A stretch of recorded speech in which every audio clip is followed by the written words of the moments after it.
I'm not fluent in French. Perhaps he told me to do this some time ago. I apologize that it took you so long to clap before I realized I needed to speak. Kevin Costner put everything on the line for his ideal movie. He mortgaged his beach home to pay for it.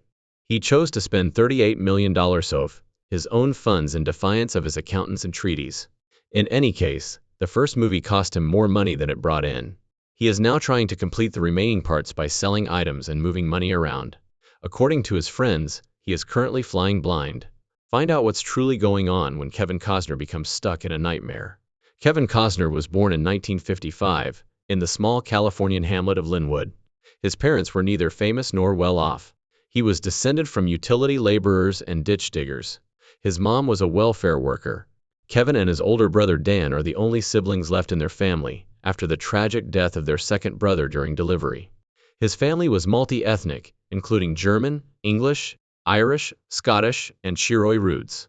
For these pious Baptists, life was straightforward and occasionally challenging. Nobody could have imagined that bashful boy from back then would go on to become a big Hollywood star. Kevin grew up in a turbulent environment. His family moved a lot because of his father's work. He went to schools in Visalia, Compton, and Ventura, among others, as a lifelong outsider. It was difficult for me to make friends. This made him hesitant and suspicious. However, instead of giving up, he decided to fantasize. He found comfort in poetry and music. He continued to sing in the church choir and write poems in private, which he never shared with anyone. School has a lot smaller impact than something else. When he was 7 years old, he saw the movie How the West Was Won for the first time. His heart fell. His spirit was filled with a vision of the pristine forest and its immensity. He was unaware that the movie would inspire the concepts he would eventually adapt for the big screen. But Kevin's first worry was somewhat different. He was only 5 feet 2 inches tall when he graduated from high school. He appeared nervous and reticent. He pleaded with his mother when he was little, saying, "I promise you will grow, honey." She was entirely right. He eventually reached at 6 feet and 1 inch after gaining 11 inches in height. Catch-up growth is uncommon. It's really rare. He played baseball, basketball, and football in high school, frequently facing off against bigger opponents. Even before he began using drugs, he possessed this toughness. Dennis Burt, his baseball buddy, even became a professional player. Kevin's inner strength and dedication persisted, even though he was never able to fulfill his dream of becoming a sports star. When Kevin graduated in 1973, he took a risk right away. He had been so enthralled with the Lewis and Clark expedition that he decided to do a similar trip. He built the boat by hand. It was ugly, but it worked. After removing it in a damaged truck, he went out alone. He floated rivers and slept in isolated places, reading Bury My Heart at Wounded Knee under the stars. He was broken by the book, because it showed the brutal truth of the suffering endured by Native Americans. The book had an impact on him. Night after night, he read it with tears in his eyes. He left that trip with a fresh outlook on life in general, and history in particular. This experience shaped his later narrative decisions, especially in films like Dances with Wolves. He developed a strong interest in history and advocating for the voiceless after that summer. A few years later, something happened that nobody would have thought of unless they had seen it in a Hollywood screenplay. Kevin was coming from a wedding in Mexico with his wedded bride in 1978. Sitting on the same plane was Richard Burton, who is considered by many to be one of the greatest performers of all time. Despite the fact that every seat around Burton had been reserved, Kevin nonetheless went up to him, waited calmly, and respectfully asked if he might speak for a few moments. As soon as Burton opened his eyes, Kevin revealed to him what he had kept from his wife, that he wanted to act but disliked leading a dramatic life.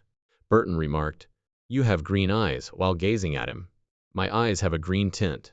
Kevin was unable to forget that brief, strange experience. Burton's limousine pulled up to Kevin and his wife as they were waiting for a low-cost bus after their plane landed. When he said, "Good luck," Burton rolled down the window and cut him off. That was when everything changed.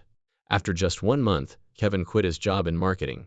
He worked odd jobs like driving trucks, repairing fishing boats, and even giving bus tours of the homes of famous people, in order to make ends meet while attending nightly acting classes. A spark had been sparked inside him.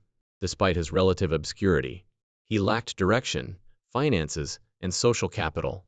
But most important was his unshakable faith. Kevin Costner's career did not start with lavish salaries and red carpets.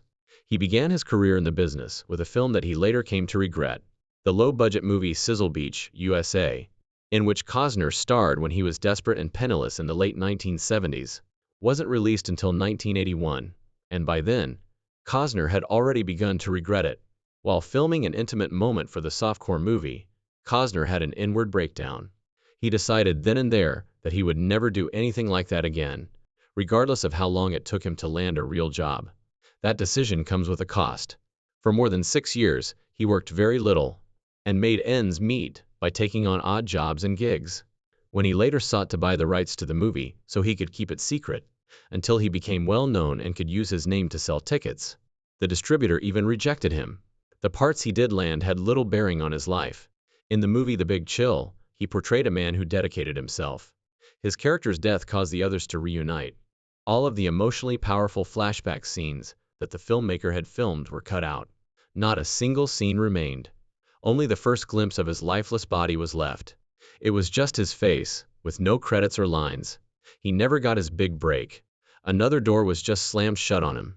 He continued to work hard, obtaining little unacknowledged gigs, like an Apple Lisa commercial and a cameo in Fandango. Technically, he was working, but he was not getting anywhere. The casting directors had forgotten his name, so he felt overlooked. Looking back, he likened it to always being the new kid at school. The same sense of loneliness he experienced as a child, when his family moved around a lot, followed him to Hollywood. Nevertheless, he continued, his dream was that. He remained motionless as time went on. The phone began to ring at that very moment. The director who had earlier cast him out of The Big Chill, Lawrence Kasdan, was back with him. Kasdan regretted how great Costner had been, even though no one else noticed. For this reason, he gave him another real chance. In particular, he offered Costner a leading part in Silverado, which would allow him to demonstrate his acting abilities. That worked. Costner had a contagious energy, humor, and charm. He was seen and remembered for the first time. That film cleared the path. A big budget, an A-list cast, and Costner landing the lead part. One of those doorways led to The Untouchables, which came out in 1987. He was by no means the studio's first choice. Steven Spielberg, with whom Costner had previously worked, supported him even though Harrison Ford, Jack Nicholson, and Mel Gibson all passed. When he told the director, "This guy's going somewhere," nor could he have been more right. Costner more than held his own with co-stars Sean Connery and Robert De Niro. The film made more than $100 million. Overnight, Costner moved from being a struggling actor to a star. But he didn't stop to celebrate. His next move was Bull Durham, and he was resolved to be genuine rather than pretend. He demanded that the filmmaker see him play baseball before they started filming. He showed up, proved he could do it all, and showed off his skills with runs, throws, and hits. And then he raised the movie. Costner helped the studios reconsider their skepticism about the success of a baseball movie. Film critics gave it a bad review, but it made more than $50 million at the box office. He'll come if you build it. A year later, he directed The Strange and Muted Field of Dreams, which solidified that message in American culture. A farmer who hears voices in a cornfield is the subject of the movie. The film earned roughly $85 million and was nominated for multiple Oscars. It is still frequently cited. It produced enduring experiences in addition to being profitable. Costner had aspirations beyond performing as early as 1990. In order to create movies that he felt were important, TIG Productions was established by him. The first was a dance, Wolves. The studios thought it was odd, risky, and very long. They pleaded with him to take out the Native American speech passages, but he refused. He was urged to cut back on expenditures, but he refused. He invested millions of his own funds. As the movie went on to win 7 Oscars and make over $400 million, he nearly escaped catastrophe. The man continued. He took another chance after working with Whitney Houston on The Bodyguard, and this time it worked. The record became the highest-grossing soundtrack of all time, while the movie made over $400 million. He repeated the action after a while had gone by, and no one else had any confidence in Horizon. The same mindset, the same degree of risk-taking, the same heart, and the same motivation. Kevin Costner creates a story without waiting for approval. He merely constructs it. In order to fund it, he mortgaged his dream home. Kevin Costner didn't mince words when discussing Dances with Wolves. Rather than learning a few words here and there, he spent 9 months learning Lakota Sioux.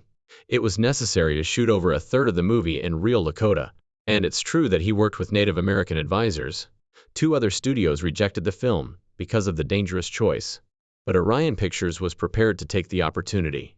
Costner hired a 60-year-old Lakota teacher, named Doris Leader Charge, to interpret the script and coach the entire group for 6 months. She claims that the money she earned in those 6 months exceeded all of her previous earnings as a Rosebud reservation teacher. Nevertheless, some Native American viewers laughed at the movie. Russell Means, an Oglala Lakota activist, noted that Costner and other male actors were using a feminine dialect of Lakota.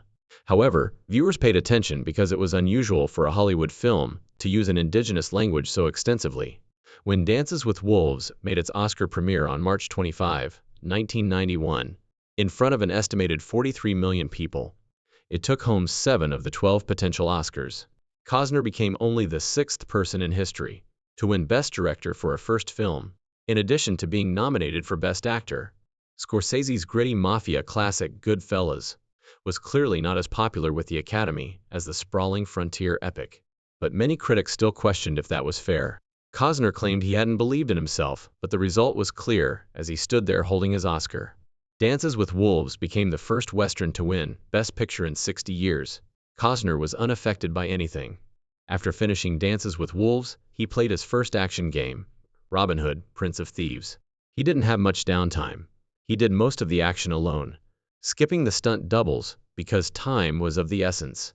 He was able to leap over mows and scale castle walls, despite suffering a shoulder injury in the process.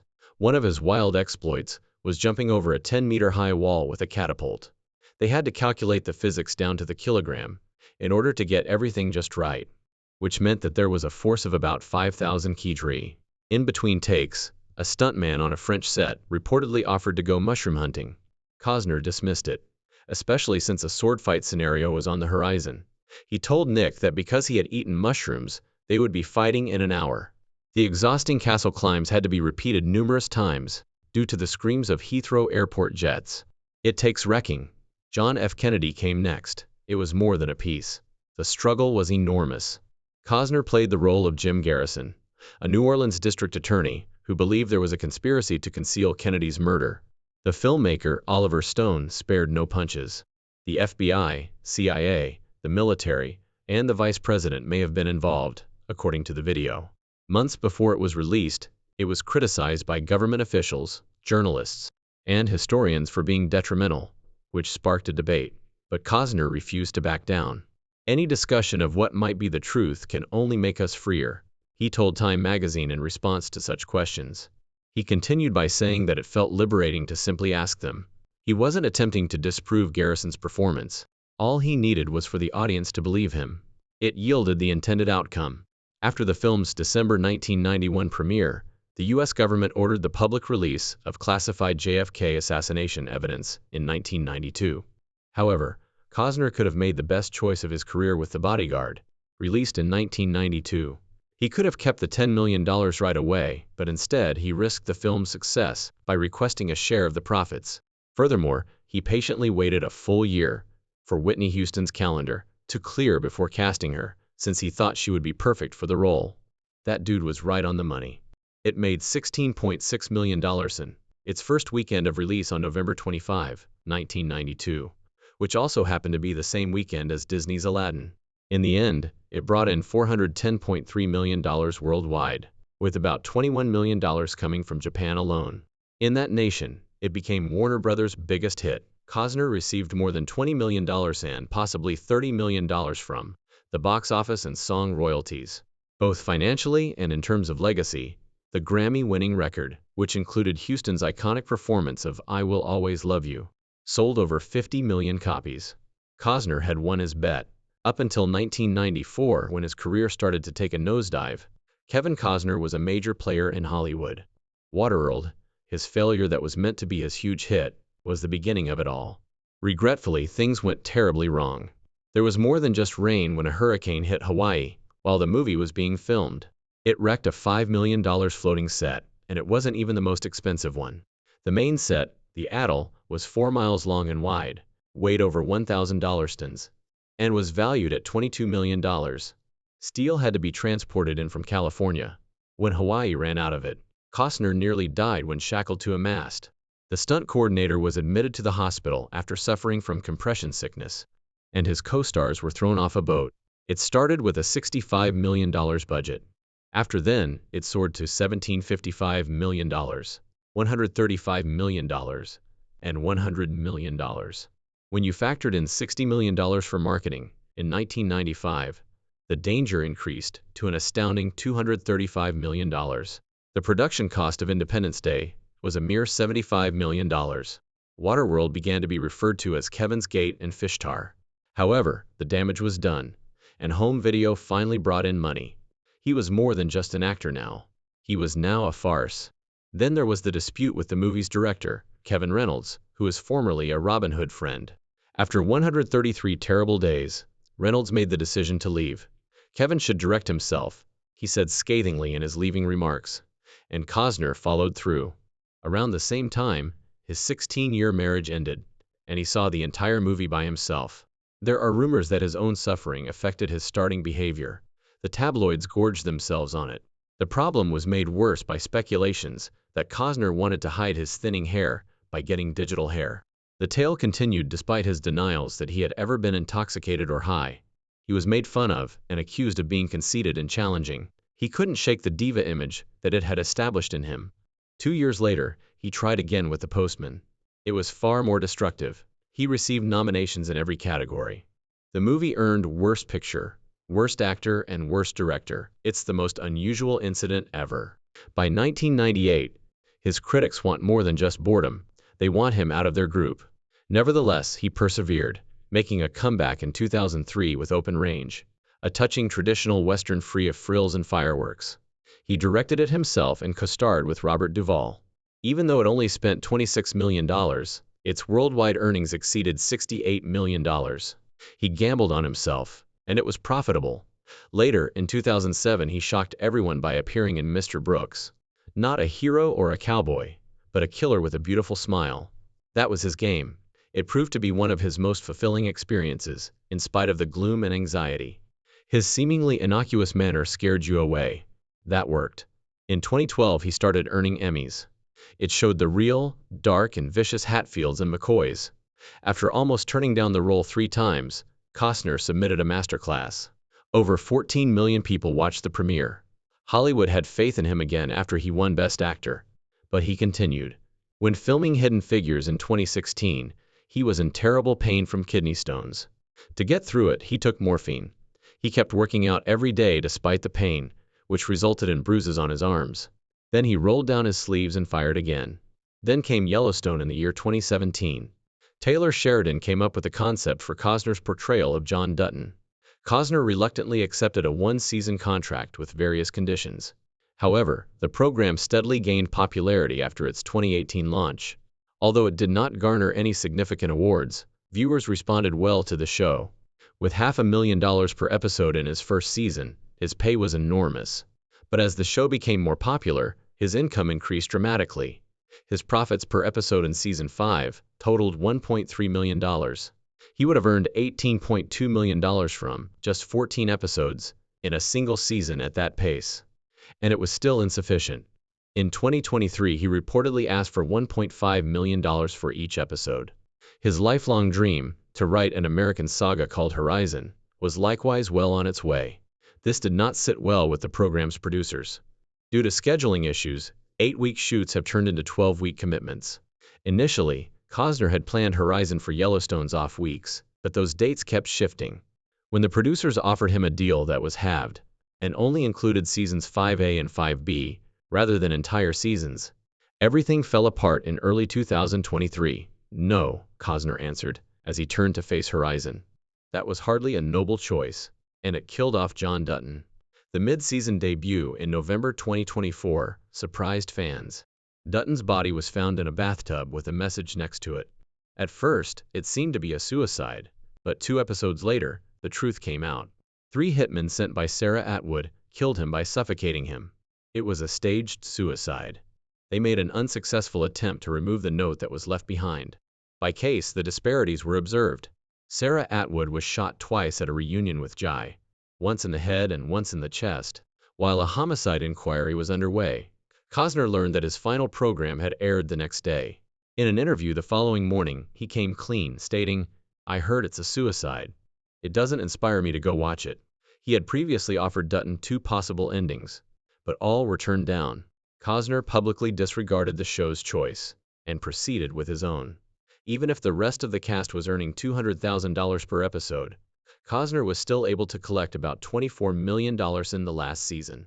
Well, in terms of numbers, even without him, the 5B premiere of the show broke the previous record of 15.9 million viewers, which was held by the 5A premiere 2 years prior, with 16. It was just season 1's slowest point of 2.8 million viewers, but there were 44 million watching. The performer had already advanced. His entire existence was centered around the film Horizon. When he started writing it in 1988, he couldn't stop thinking about it. In 2003, following Open Range, he tried to pitch it to Disney, but they rejected it because of a $5 million financial dispute. For many years, it was left untended. He eventually found the assistance in 2022, but it wasn't free. He referred to his 10-acre seaside home in Santa Barbara as his last house, and it was mortgaged. He disclosed to his accountant that he was contributing $38 million to Horizon himself. The accountant was seized with anxiety. Costner was not bothered by it. "It's my life," he pronounced. He declared, "I believe in it." Approximately 1/3 of the $100 million spent on the first 2 chapters came from his personal funds. He was supposed to make a victorious comeback to filmmaking with Horizon Chapter 1, which debuted at Cannes on May 19, 2024, following Dances with Wolves. It was criticized by one school of thought and complimented by another. It was a setback because the movie's $38.7 million worldwide gross was less than what Costner had personally invested in it. But he continued. While Chapter 4 is currently in the planning stages, Chapter 3's filming began in May 2024. In Venice, Chapter 2 made its debut. This is no small task, with more than 170 speaking roles distributed throughout 4 films. In Chapter 1, characters including Luke Wilson, Sam Worthington, and Sienna Miller were addressed. Even after the money ran out, Costner continued. He was dedicated. In addition to his film's poor box office performance, his personal life was a total bust. He lost $80 million when he divorced his first wife, Cindy Silva, in 1994. Without a prenuptial agreement, they were parents to 3 children. He later remarked that it was a dark time in his life. According to rumors, she helped him get through his second divorce, and by 2025, they had gotten back together and were friends once more. This time, following 18 years of marriage, from Christine Baumgartner. On May 2023, she filed. It came as a complete surprise. The fight was brutal even though he had signed a prenuptial agreement this time. He received $63,000 in support payments each month. She was compelled to leave his homes. His friend's name was Josh Connor. She was also engaged to him by the beginning of 2025. Rumors circulated that Costner was trying to renegotiate the arrangement after she got married again. Then rumors about Yellowstone began to circulate. Rumors that he had gotten a crew member pregnant while filming, or that he was skipping production altogether, started to circulate as soon as the divorce was made public. Despite his team's denials, the speculations continued. The timing seems to have been designed to hurt him. Costner was very picky when he started dating again in early 2025. He wouldn't go out with any women from Hollywood. According to reports, he wanted a companion who was ordinary. He posed as a man in his 20s, while his friends planned to take advantage of him. According to others in the know, he wasn't prepared for something serious just yet. The Hollywood roller coaster was nothing new to him. Independence, divorce, stardom, marriage, and scandal. Kevin Costner is 70 years old and has no intention of slowing down. Actually, just the reverse. On May 26, 2025, Kevin Costner's planned documentary series, The West, will premiere on the History Channel. There is more than one episode to the unusual 2-part event, which is the start of an 8-part series. Before the show resumes its regular Monday time slot, there will be one more episode the following evening. Unlike previous series, there is no truth to the notion of pearly white cowboys riding sunsets. It explores the details of the theft, or purchase of the West, and the ensuing territorial struggle. Costner worked with historian Doris Carnes Goodwin, who won the Pulitzer Prize. In addition to presenting, he is working with Oscar winners to produce the show. So, it has a big story and big names. This is not a pastime, it is a crucial responsibility. But that's just one aspect of what he did. The $100 million budget for Horizon. KNER's 4-part film series is currently in progress. Just $38.7 million was made in the first chapter. It was a box office failure. Warner Brothers felt nervous and postponed the release of Chapter 2. But Costner didn't give up. At the Venice Film Festival, he said, "The rock rolled back downhill, but I have to put my hands on it again. That rock is Chapter 3. The climb got harder," he said, acknowledging that he has already spent $38 million out of pocket and is frantically trying to raise more money to finish not just one picture but possibly Chapters 3 and 4. "When I feel rejected, my desire increases," he said, even though the odds are against him in 2025. In February 2024, Costner announced a $100 million film studio called Territory Film Studios on 500 acres of Utah property. Infrastructure, such as roads, water lines, and electrical lines, are being built near St. George Airport. Costner didn't just write scripts or cry action to get this off. He created something tangible. There may be 30 full-time positions available when it's finished, and that number could increase if studios started renting out additional space. Phase 1 includes a 39,000 UFT warehouse, which is currently being used for the filming of Horizon Chapter 3. Phase 2 will include a 20,000 FT soundstage and office space, and even the idea of a restaurant named after Kevin Costner has been floated. It's risky, but Costner is trying to build a reputation, not just a body of work. After Horizon Chapter 1 failed, he lost a lot of money, and the $11 million made in the first weekend was far from enough. According to reports, he supported the film by mortgage, taking his 10-acre Santa Barbara ranch and other properties in California. By the end of 2024, his loved ones started to worry that he was trying to cash in on his dreams by selling possessions and moving money around, while others said that he ignored his accountant's warnings. One insider said that he is taking things very lightly. If things don't get better, he could lose more money.